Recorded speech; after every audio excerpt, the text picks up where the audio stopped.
So the current monetary board members of the Bangko Sentral ng Pilipinas are the following. First is their governor.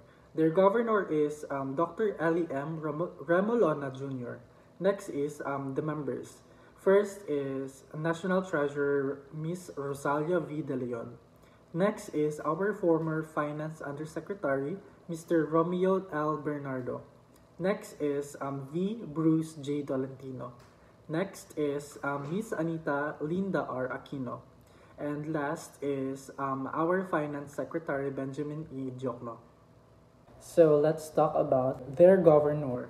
So Dr. Eli Remolona Jr. is the 7th governor of the Bangko Sentral ng Pilipinas and currently the chairman of the Monetary Board.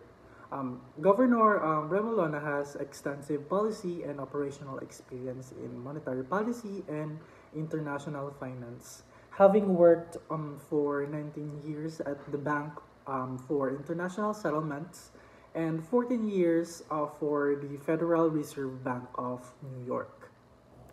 So let's go to the members of the Monetary Board. First is our National Treasurer, Ms. Rosalia V. De Leon.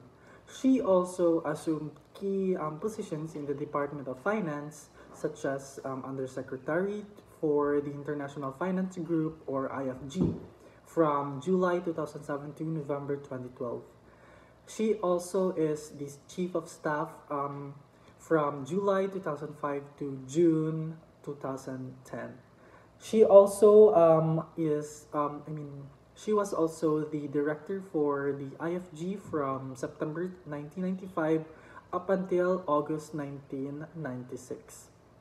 So next is our former Finance Undersecretary, Mr. Romeo L. Bernardo. Mr. Bernardo served as an Undersecretary of the DOF and alternate Executive Director of ADB. He was also an advisor of the World Bank and the International Monetary Fund, or IMF. He is also a member of the Philippine World Bank Advisory Group and the panel of conciliators of the International Center of Settlement of Investment Disputes. So next is V. Bruce J. Tolentino. Over 36 years of progressively senior level experience in international development, governance, development finance, and planning of socio-economic projects in Asia, Africa, and Central America. He also has direct experience in management of international, large-scale governance or rural and agricultural development programs. He also has experience under difficult conditions such as civil war and cross-cultural or religious contexts. So next is our Finance Secretary, Benjamin E. Diokno.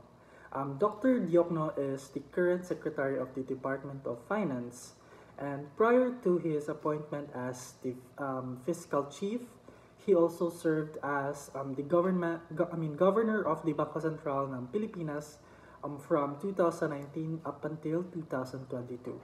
Under his leadership, the Philippine Central Bank was among the first to respond to the pandemic and deploy decisive measures to cushion the adverse impact of the pandemic. And he also is one of the reasons why there was a recovery during that period here in the economy of the Philippines. And last on the list is Ms. Anita Linda R. Aquino. Monetary Board member Anita Linda Aquino's formidable career in banking and finance spans over 3 decades of work in the Philippines and abroad. Prior to her appointment to the Monetary Board, she also served as the board of the Philippine Deposit Insurance Corporation.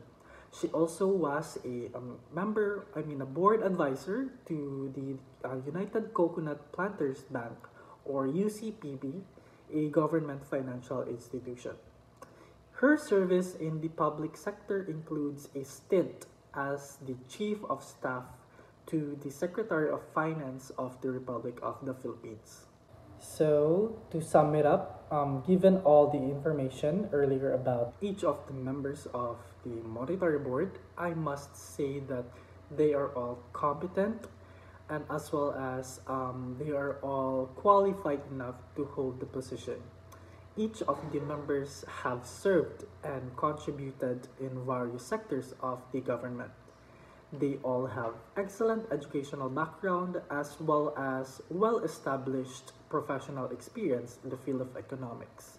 And I also think that they are already equipped with the necessary skills and knowledge in order to handle such high ranks or position in the economy of the Philippines. So they are all qualified enough and competent enough to hold such position.